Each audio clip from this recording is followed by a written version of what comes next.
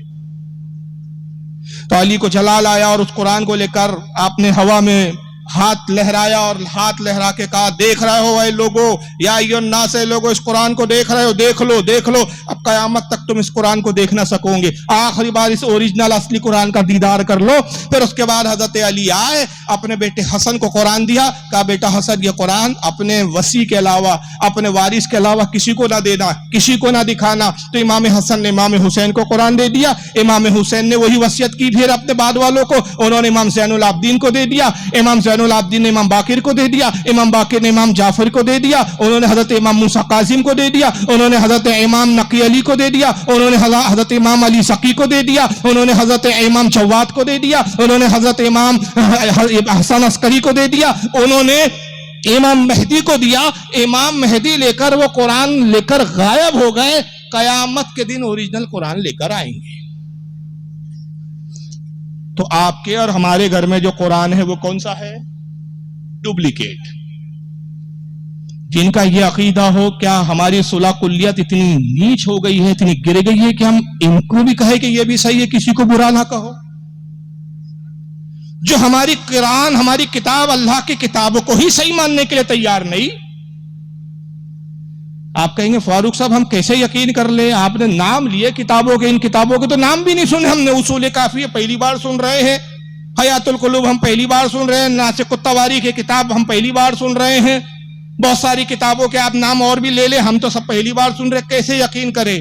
تو میرے پروگرام کی خاصیت یہی ہوتی ہے کہ میں کتابوں کے ساتھ ساتھ خود بولتے ہوئے چہرے بھی دکھا دیتا ہوں تاکہ یقین ہو جائے۔ ساؤنڈ چالو رہے اس کا بھائی لیپ ٹاپ کا۔ ابھی حال ہی میں پاکستان کے ایک صاحب ہے، زندہ ہے مردہ نہیں ہے، میں زندہ کو ہی دکھاتا ہوں، ان کا نام ہے جناب مولوی شبیر حسن میسم۔ پاکستان کی شیعہ اہل تشیع کی ایک بہت بڑی تنظیم ہے جس کا نام ہے الزہرہ اکیڈمی، اس کے چیف ہے، ایران سے ان کے روابط اور تعلقات ہیں۔ یہ چھوٹی موٹی ہستی نہیں ہے، ہمارے پڑوسی ملک پاکستان میں اہل تشیع کے بہت بڑے عالم مانے جاتے ہیں۔ یہ ایک تقریر میں دعویٰ کرتے ہیں کہ مبارک ہو شیعو، وہ قرآن جو غائب ہو گیا تھا وہ ہمیں مل گیا ہے۔ اور کتنے نسخے ملے؟ 4 نسخے ملے، ذرا سنیے کیا کہتے ہیں جناب جی۔ اس کا ساؤنڈ والے کہاں ہے؟ اس کا ساؤنڈ چالو کیجئے۔ نہیں وہ تو زیادہ بڑی ویڈیو رہتی ہے، پکسل بڑے رہتے، زیادہ رہتے اس کے۔ چلیے وقت بھی نہیں ہے، چلیے یہ کیا کہہ رہے ہیں میں سنا دیتا ہوں، آپ کچھ پہ اعتماد کریں، اب اس کے سوا بھی کوئی چارہ نہیں ہے۔ تو یہ شبیر میسمی صاحب جو ہے یہ اس ویڈیو میں کہہ رہے تھے، کہتے ہیں، اور یہ نیٹ پر موجود ہے، اگر آپ ٹائپ کر لیں گوگل اس پر جا کے یوٹیوب وغیرہ پہ کہ مولوی شبیر میسمی اور قرآن اس طرح کو ٹائپ کر دے تو ویڈیو سامنے آ جائیں گے۔ تو اس کے اندر کہتے ہیں کہ شیعوں کے لیے خوشخبری ہے کہ جو ائمہ نے اپنے ہاتھوں سے قرآن لکھا تھا، اوریجنل قرآن، اس کے 4 نسخے ہم کو مل گئے، اور اس 4 نسخوں کو ہم نے کیا کیا ہے، برٹش میوزیم لائبریری کو بھیجا ہے برٹین میں، تاکہ وہ اس کو چیک کر کے بتائیں کہ یہ اسی زمانے کا کاغذ ہے، اسی زمانے کی سیاہی ہے، تاکہ تصدیق کرے وہ کہ یہ وہی قرآن ہے۔ یعنی انداز لگائیے قرآن اللہ کی کتاب ہے، مسلمانوں کے لیے نازل ہوئی، اور اس کی تصدیق کون کریں گے؟ انگریز لوگ کریں گے۔ یہ ویڈیو سنتے تو آپ کو بڑی دلچسپی محسوس ہوتی، کیونکہ کچھ باتیں مجھے یاد نہیں اور کیا کیا بولا، جو یاد آ رہی ہے میں سنا کے رد کر دوں گا اس کا۔ کہتے ہیں کہ جیسے ہی وہاں سے تصدیق ہو جائیں گی،